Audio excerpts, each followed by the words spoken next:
শুধু দেখেছে, পাশে দাঁড়িয়ে সত্যবতী করেছে।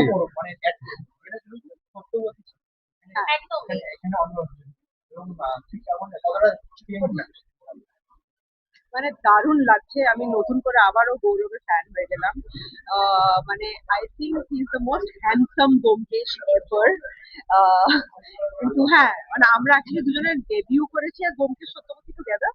তারপরে আমি আলাদা সত্যবতী করেছি, ও আলাদা এবারে ব্যোমকেশ অডিওতে করেছে। ফাইনালি আবার on screen and he is back with a bang, যেটাকে বলে। দারুণ লাগছে, ভীষণই ম্যাচিওর অ্যাজ অ্যান অ্যাক্টর লাগছে। এবং মানে কি বলবো, আমার অনেক সময় মনে হচ্ছে কেন আমি চিঠি দিতে পারি না। মানে প্রচুর সিটি মোমেন্টস আছে। মানে একটা এপিসোড, মানে সরি, 3টে এপিসোড দেখলাম, দারুণ লাগলো। এখন অপেক্ষা করে আছি বাকি 3টে দেখার জন্য। সুপার।